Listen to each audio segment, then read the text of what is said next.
Cabildo de Tenerife y Gobierno de Canarias revolucionan tu forma de moverte. Ahora todos los residentes canarios tenemos nuestro bono de transporte. Tengas la edad que tengas, muévete por toda la isla de Tenerife por solo 47 euros en guagua y en tranvía, con tu bono residente canario. Entra en bonoresidente.es y conoce tu nuevo bono.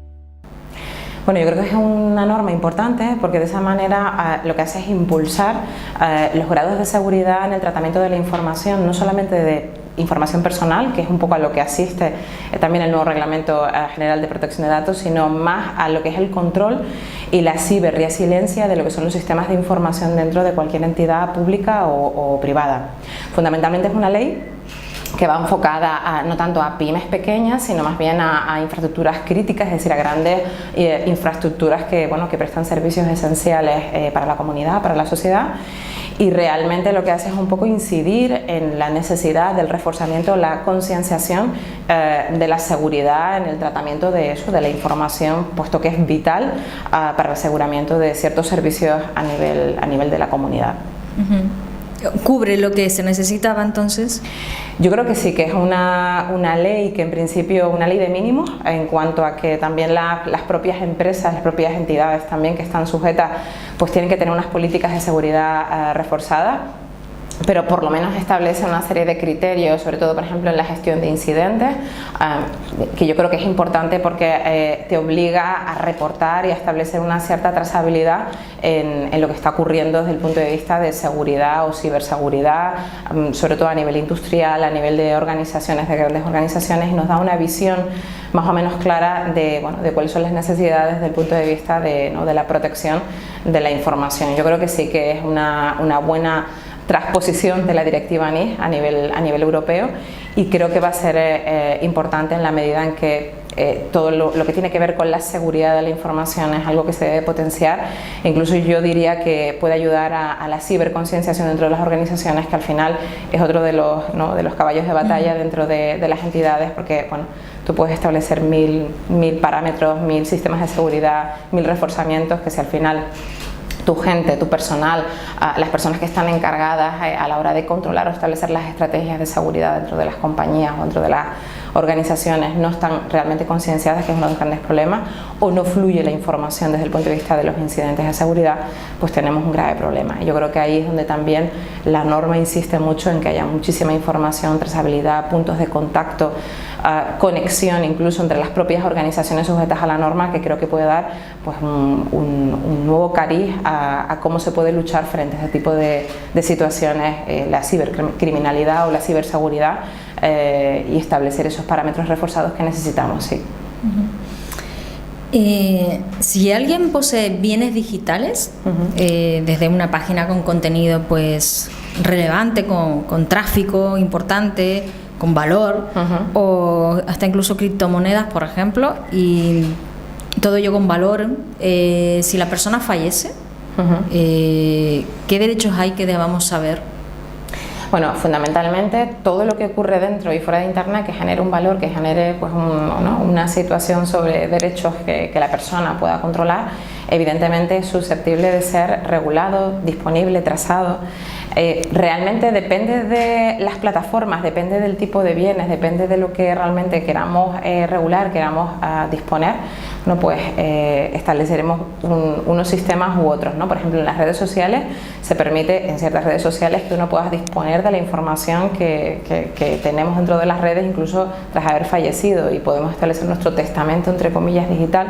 desde el punto de vista de quién puede controlar luego esa cuenta, qué se puede hacer con esa información, y lo podemos hacer. Muchas personas no lo hacen a día de hoy. Yo creo que además las nuevas normativas, la nueva Ley Orgánica de Protección de Datos incluso va a establecer un nuevo catálogo de derechos digitales, inclusive a este nivel. Creemos que el orden de un mes y medio, ya hay un cierto consenso político sobre esa normativa, pues saldrá, y más allá de la protección de datos se van a regular derechos muy interesantes como es este, o el derecho incluso a la desconexión digital de los trabajadores, algo que es también muy necesario y que ya en otros países como Francia se ha regulado. Pero realmente yo creo que es muy importante que la gente tome conciencia de que Internet no deja de ser sino una esfera más de su vida, y que ahí se pueden generar no solamente derechos a nivel económico, sino también, por ejemplo, elementos protegibles como pueden ser pues, fotografías, textos, documentos, elementos sujetos a derechos de propiedad intelectual e industrial que tienen un valor y que evidentemente pues, a veces no se es muy consciente cuando se suben ese tipo de obras, ese tipo de elementos con valor a Internet, qué se puede hacer y qué no se puede hacer. Yo creo que es interesante toda esta conciencia. Mucha gente no sabe que a veces cuando subes pues, fotografías, por decir algo, o ciertas obras que desarrollas a Internet, muchas de esas plataformas inhiben los metadatos de esas obras, con lo cual fluyen por Internet casi con una cierta consideración de obras huérfanas, que de hecho hay una regulación específica en ese sentido en la Ley de Propiedad Intelectual actual. Y quizás esa conciencia, ese control sobre lo que fluye por Internet, no solo nuestro, sino de terceros, también ya un poco a nivel de protección de los derechos de otros, ¿no? Pues yo creo que es muy interesante que tengamos esa dimensión mental de que efectivamente pues nuestra vida transcurre necesariamente ya por la red, y que todo lo que fluye por allí pues también tiene una cierta protección nuestra o de terceros, y que como tal tenemos que actuar. ¿Cuáles son los casos más frecuentes que llegan a tu despacho? Bueno, hay un poco de todo, la verdad, o sea, depende un poco en materia digital. Sí, en materia digital, pues fundamentalmente ahora está muy de moda y está muy demandado todo lo que tiene que ver con la protección de datos, es decir, tras el nuevo Reglamento General de Protección de Datos ha sido, un boom, la gente o no estaba muy preparada o realmente no había hecho muy bien las cosas con la anterior normativa. Yo creo que nos ha cogido a todos un poco con el pie cambiado, a pesar de que han sido 2 años los que nos han dado para prepararnos, y realmente ahora hay mucha preocupación sobre qué tengo que hacer, cómo lo tengo que hacer, si tenía bases de datos que no estaban bien legalizadas, cómo las tengo que subsanar, realmente qué bases legítimas de tratamiento tengo yo frente a terceros. Mucha gente insiste mucho. Hemos recibido miles de cartas pidiéndonos el consentimiento cuando a veces no es realmente necesario, es decir, todo lo que implica el enfoque de riesgo, es decir, cómo tengo yo que proteger la información, sobre qué parámetros, qué análisis de riesgo tengo que realizar. Muchísimas novedades vinculadas con el tratamiento de la información personal, y eso es ahora mismo una gran preocupación. Eso sumado con el control de tangibles e intangibles de Internet que comentábamos, todo lo que tiene que ver con las obras y el derecho, todo lo que es propiedad intelectual en Internet y demás, yo creo que ahora mismo es un boom. También ciertos delitos en Internet, todo lo que conlleva un poco la cibercriminalidad, temas incluso asociados con temas de delitos contra la intimidad, revelación de secretos, todo lo que implica también, ¿no? Todo lo que es la protección en sí misma, ¿no? de la información corporativa, es algo que también está en alza y suelen llegar bastantes casos al despacho en ese sentido, sí. ¿Y alguno curioso? Bueno, pues han llegado temas vinculados con brechas de información, es decir, incluso con grandes compañías, temas relacionados con acceso masivo a datos, por fallos por hub de seguridad, temas relacionados con menores, temas relacionados también con vulneración por parte de medios de comunicación, de coger vídeos que estaban en YouTube que pertenecen a personas y utilizarlos, por ejemplo, para adornar o acompañar una noticia, pues sin ningún tipo de consentimiento, es decir, todo ese tipo de cosas son las que suelen llegar, y también casos relacionados con la Agencia Española de Protección de Datos.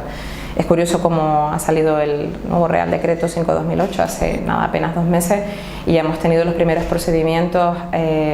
distintos al hilo de esa nueva normativa, que incluso abogan por mecanismos de solución extrajudicial y son absolutamente novedosos desde el punto de vista del panorama de la protección de datos en nuestro país. Y estamos ya tratando ese tipo de casos en el despacho. Vamos a pasar a otro ámbito, la robótica. Los robots generarán un derecho nuevo, más flexible. ¿Ante qué retos nos encontramos? Bueno, en concreto la abogacía, ¿ante qué retos se encuentra? Bueno, realmente es una gran revolución, es decir, todo lo que implica las nuevas tecnologías disruptivas, inteligencia artificial, robótica en general. Ahora mismo hay un draft desde hace ya un tiempo rodando por el Parlamento Europeo que va a regular las nuevas normas de derecho civil robótico. Fundamentalmente lo que se regula son aspectos como incluso el botón de rojo de desconexión de la inteligencia artificial ante ciertas situaciones críticas, a los temas laborales asociados, ¿no? con la nueva eclosión laboral de las máquinas en las organizaciones. Yo creo que también hay un parámetro también importante desde el punto de vista de la ética y de la privacidad, qué cosas se podrán hacer o no con este tipo de máquinas, dónde están los límites, donde ahora mismo se está analizando hasta dónde realmente podemos intervenir con la inteligencia artificial. Realmente yo creo que la inteligencia artificial, si cae en buenas manos, es una tecnología que además, lejos de plantearse un reto, una amenaza para los derechos de las personas, ya por ahí un estudio que hablaba que 7 de cada 10 personas piensan que con la inteligencia artificial pues su privacidad estará muerta. Yo creo que dependerá de quién use esa inteligencia artificial, esa tecnología y cómo se aplique, ¿no? Realmente incluso puede ser un punto de impulso incluso de los propios derechos fundamentales. Lo que pasa que evidentemente trae consigo un nuevo formato de relación con máquinas, hay un reto tremendo en cuanto a la trazabilidad de los perfiles de las personas. Es decir, el otro día salía un estudio que te puede poner un poco los pelos de punta desde el punto de vista de que se ha hecho por parte de algoritmos de lo que son sistemas cognitivos, pues una clasificación de cuáles son las personalidades humanas, que luego después ha habido una pequeña trazabilidad humana sobre esa clasificación, y las máquinas nos han trazado en 4 perfiles. Eso implica que a raíz de eso pues habrá una evolución, y que evidentemente no será lo mismo si interactúa con nosotros una máquina, que normalmente no se le pierde detalle desde el punto de vista de las respuestas, de qué hacemos, cómo lo hacemos y de nuestras reacciones, y eso trazará perfiles de los usuarios que evidentemente puede tener el riesgo de que luego se adopten decisiones absolutamente automatizadas sobre las personas, sobre los usuarios, que puedan afectarles jurídicamente de una manera significativa. Yo creo que esto es uno de los grandes retos desde el punto de vista del control, de hasta dónde podemos llegar con esta tecnología y con qué profundidad, y cómo puede afectar a las personas para bien y para mal, depende de cómo se use, ¿no? ¿Crees que el mundo digital puede ser más inclusivo que la vida fuera de la línea o de la red en cuanto a la oportunidad de promover la diversidad de género? Yo creo que la tecnología siempre ha dado oportunidades. A veces pues esas oportunidades no se han aprovechado como se debiera, o se han mal aprovechado. A veces la tecnología ha sido el camino, ha sido el medio para de alguna manera cometer ciertas actuaciones, actuaciones ilícitas, donde incluso gracias a la viralidad de la propia red pues no nos damos cuenta muchas veces que se transfieren o se transmiten mensajes que pueden ser incluso atentatorios a los derechos de las personas, de las mujeres, con mensajes que a lo mejor pues no son tan igualitarios, que no son tan inclusivos, no solamente con una perspectiva de género, sino también frente a colectivos que pueden ser vulnerables, personas mayores, niños, etcétera. Yo creo que es muy importante que nos demos cuenta de que Internet y un poco la tecnología da muchísimas oportunidades, democratiza muchísimo la posibilidad de que cualquier tercero pueda transmitir un mensaje de valor, pero igual que hay mensajes de valor, hay mensajes que pueden ser pues también muy dañinos para los derechos de las personas. Yo creo que ahí es donde está el reto de que la gente sea consciente de que muchas veces se lanzan mensajes o discursos de odio, de ahí un poco la intención de las autoridades a nivel incluso comunitario, nacional, de controlar el discurso de odio, o que también tiene un sesgo que puede ser importante desde el punto de vista de la libertad de expresión. Es decir, yo creo que balancear un poco las posibilidades de la red desde el punto de vista de los mensajes, de la información y para qué se usa, es muy importante. En ese sentido yo creo que todavía, por ejemplo, desde las escuelas hay un pequeño gap donde todavía tenemos que trabajar mucho pues con los futuros usuarios, más que futuros, actuales usuarios, porque ya los niños están totalmente inmersos en Internet, pero para que tomen conciencia de que Internet realmente no es inocuo. Internet es algo importante, pero es importante para desarrollar valor, desarrollar ideas, desarrollar elementos positivos sin sesgos, con pleno respeto a la libertad de información y de expresión, que también es importante, es decir, que no haya tampoco ese riesgo a mediatizar las ideas, pero siempre con un elemento de respeto, ¿no? Respeto propio y respeto a los derechos de los demás. Y yo creo que es donde es el segundo paso que tenemos que desarrollar si realmente queremos trabajar en una senda de tecnología positiva, que yo creo que es donde hay que ir un poco trabajando, ¿no? Por otro lado, yo creo que también la tecnología pues a veces nos coge con el pie cambiado. Ahora estamos ya con la tercera fase, como llaman, de la inteligencia artificial, donde ya las máquinas no solamente van a trabajar con nuestros propios criterios, sino que van a poder ya interactuar y desarrollar directamente pues decisiones, pensar muchas veces. Yo creo que eso ya es un paso crucial. Y luego tenemos otra tecnología, que es la tecnología blockchain, que realmente está revolucionando absolutamente la forma en la que tenemos que relacionarnos fuera y dentro de Internet. Hasta ahora todo ha estado muy centralizado a través de ciertos organismos intermedios, y blockchain da un paso desde el punto de vista de la democratización también del sistema. O sea, los usuarios los que de alguna manera establecerán la verdad en Internet a través de la intangibilidad o inmutabilidad de la información que fluye a través de lo que sería la tecnología y los nodos que conforman las redes de blockchain. Y blockchain realmente es una revolución, una nueva forma de pensar desde el punto de vista de un nuevo salto, un nuevo Internet, vamos a llamarlo de esa manera, y eso hay que también interiorizarlo desde el punto de vista social. Es decir, tendremos que saber que también pues, hay otra serie de amenazas y retos, pero que evidentemente estamos al borde de un abismo tecnológico que implica pues, nuevos avances, y no sabemos si todavía estamos preparados para la anterior era o la anterior fase.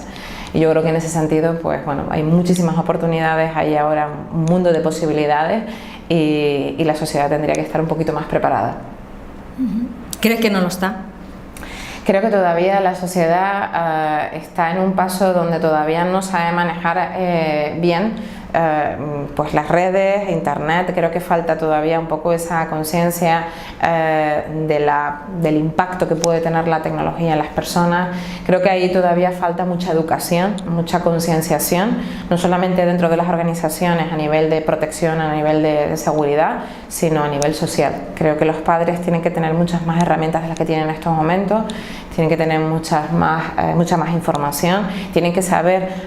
el impacto que tiene la posibilidad de darle una máquina a un niño y que fluya sin control por Internet. Es decir, creo que tiene que haber mucha más educación en ese sentido, ¿no? Porque es la base de poder desarrollar correctamente todas las potencialidades que te ofrecen todas estas tecnologías.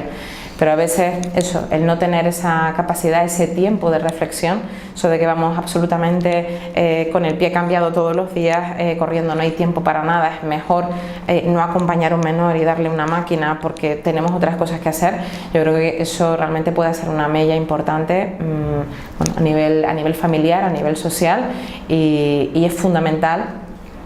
Internet, yo creo que yo no veo Internet como una amenaza, por ejemplo, para las personas o para los niños, pero evidentemente porque tendremos que probar, ¿no? Cuando llevamos a nuestros hijos a un parque, pues los columpiamos y dejamos que se caigan y se levanten. Evidentemente eso así ocurre con todas las facetas de la vida, pero tendremos que estar ahí para acompañarlos, para indicarles, y muchas veces yo creo que la falta de recursos, la falta de herramientas dentro y fuera de la familia a veces pues también influye en el desarrollo de esos futuros usuarios en Internet. Esperamos que los colegios o los centros educativos lo hagan todo, y realmente yo creo que es un todo, es un acompañamiento, y yo insisto mucho en eso porque realmente ahora mismo, bueno, en la sociedad que tenemos ya todos tenemos una edad, podemos aprender más o menos, pero yo creo que el reto de las oportunidades y de las amenazas y del control de esas amenazas pasa fundamentalmente por la educación, y es donde yo creo que uno tiene que ver las oportunidades, pero evidentemente mitigar esos riesgos desde ese punto de vista, desde un punto de vista educativo. Yo creo que es donde está el gran caballo de batalla. Hay que ser de alguna manera, ya te digo, ya las personas que no están conectadas realmente, pues es un perfil extraño, ¿no? De hecho, curiosamente ahora lo que se vende o lo que vende es justamente desconectarte. Te vas, ahora ya hay algunos hoteles, por ejemplo, donde se venden tratamientos detox, es decir, desde el punto de vista digital, y tienes que entregar tu móvil y demás. Ahora ya la desconexión parece un lujo, ¿no? Porque realmente estamos absolutamente conectados. Entonces, bueno, pues yo creo que eso ya es algo que no podremos cambiar, y bueno, ya veremos cómo evoluciona. y seremos capaces en determinados momentos de desengancharnos de este mundo, ¿no? Ya,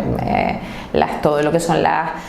encuestas de estar permanentemente conectados a la red, cuántas horas estamos. A mí la verdad me sorprendió recientemente un estudio de que los niños realmente pues pasaban tantísimas horas al día en la red, y los efectos, el impacto que eso estaba teniendo también. Entonces yo creo que bueno, hay que buscar momentos para todo. Hay que ser una persona conectada, pero también saber desconectarse para poder volver a conectarse con salud. Entonces yo creo que es donde también las personas tienen que saber establecer esos límites. A veces vivimos más en el mundo offline que en el mundo, el mundo online que en el mundo offline. Yo creo que ahí es donde también tenemos que volver a tomar contacto con la realidad de las cosas, ¿no? Entonces, bueno, yo creo que tener una educación saludable sobre la conectividad y sobre ese impacto, ese planteamiento es fundamental. Y bueno, y desde el punto de vista regulatorio, yo creo que también el hecho de los cambios que hay todos los días, pues a veces esas leyes tradicionales hechas por parlamentos, cinceladas en el modo tradicional, pues también están pasando un poquito a mejor término. Ahora mismo hay una revolución en todo lo que implica la autorregulación. Y yo creo que es importante también que todas las organizaciones, las empresas y demás sepan que pueden desarrollar proactivamente protocolos regulatorios dentro del marco legal, pero que hay una especie de impulso a que sean las organizaciones quienes tomen de alguna manera el control de hasta dónde pueden llegar, qué es lo que necesitan, cómo pueden controlar mucho mejor su información, sus secretos comerciales, es decir, todo desde un punto de vista regulatorio. Es decir, que también hay una revolución. La tecnología está impulsando todo este sistema de autorregulación,